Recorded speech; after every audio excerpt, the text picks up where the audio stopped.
So there's a total of 13 unused levels in Super Mario World, and I made them all accessible with this ROM hack in the description below, but not everyone knows how to ROM hack Mario World, so I wanted to make sure anyone can play these levels, so yeah, so I made the hack.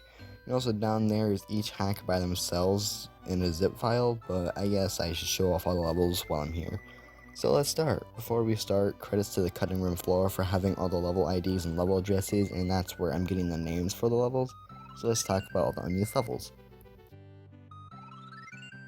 So I'll mention these 3 unused level entrances. These only show up when you use certain tile sets, and only this one is used in the hack, but I guess I should mention this stage, the next stage, and the one after that have levels in-game, but all the levels after that don't actually have names, so the cutting room floor gave them names.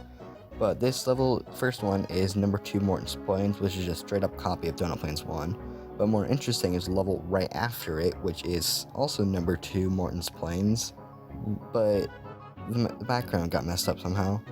But it's still the same level, and this level speaks for itself. Now this stage has many versions in-game.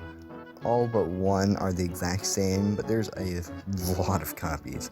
This is because stuff like Star Wars entrances that don't have a level assigned to them, they just use the test level because they still have level IDs, but they're blank, so they just, I don't know, change to test level. Though pipes don't do this, only Star Wars entrances. Also, what's worth noting is that there's hidden 1-ups where if you walk into these 4 spots, you'll get a 1-up. And other than that, there's just an arrow pointing to a pit to kill yourself. Vertical slope test verticals and slopes. And also this is where Mario spawns, but in the hack I edited Mario's spawn position to not fall. Actually, technically I moved the slopes to fall on the slopes. And I also enabled vertical scrolling so that way Mario doesn't die immediately. I also added a little platform at the bottom with an orb just so you can put in perspective how gigantic this stage is. Oh yeah, so this orb is from Sunken Ghost Ship, and all levels after this have the orb. This is because none of them, other than a couple stages, have exits, so I added them myself. Right Among the Clouds. All the levels after this point don't have a name in game, so the cutting room floor gave them names. So Right Among the Clouds is a level very reminiscent of 1-4 from Mario 3, where you ride a platform among the clouds. But it can't be finished normally as the pipe can't be gone down, so I added an orb and turn block. Some levels Mario has to walk after you get the orb, some don't, but the only stage where you don't have to watch it is vertical slope test, so I added turn blocks so that way Mario doesn't die during the walk animation. And this stage is really easy as the platform is slow, there's not much platforming, and there's only 3 enemies in it. Mushroom Scales, here's doozy. So Mushroom Scales item, whenever it's placed, will make another one a certain distance away from the first. But it may not have done this at one point, as this stage also features the unused upper right piranha plant whose stem got replaced with a Cheep Cheep midway into making the game. The stage is pretty interesting, and I wonder what the stage would have felt like if it was implemented correctly. Boss test. It's as it looks. There's 2 blocks to get power-ups, then you open a door to enter that boss fight. B is for Bowser, and all the numbers and Roman numeral is the Koopalings and Reznor. Lava Cave. This is the most normal stage that went unused. It looks just like a standard stage, but the pipe at the end isn't set to go anywhere, so it just sends you the bonus stream, as that's where pipes and doors go if you don't tell them where to go. Also, a little tip, I imported these levels in hacks, and you can only import levels layer by layer. Layer 2 is the layer which includes stuff like sinking stuff and stuff that falls from the ceiling.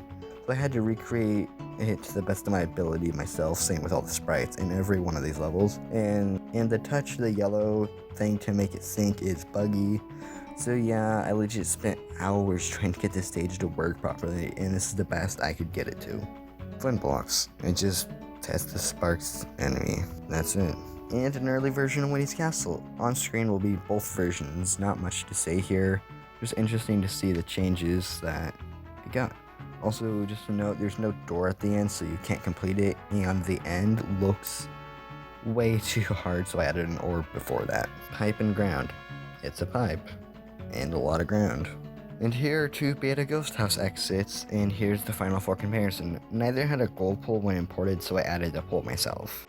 And the final unused stage, 3 bushes. I added used turn blocks here so that you could look at the bushes in all their glory. But yeah, it's literally just 3 bushes. Something I forgot to mention earlier is that these stages don't have any backgrounds, they're just a solid color, but I edited them to have the same background as their tile sets, and the only notable background to mention is mushroom scales, as it has the unused bird cage in a fixed position. So yeah, in the description I have the ROM download, which has all unused levels accessible, and a zip containing all the unused levels by themselves. But yeah, I mainly made this as most people will never be able to play Right Among the Clouds, so I wanted to make sure anyone who wants to can. And yeah, I wasn't joking when I said I spent hours trying to get Lava Cave to work properly. A lot of the stages I had a lot of trouble trying to get working properly. But yeah, goodbye.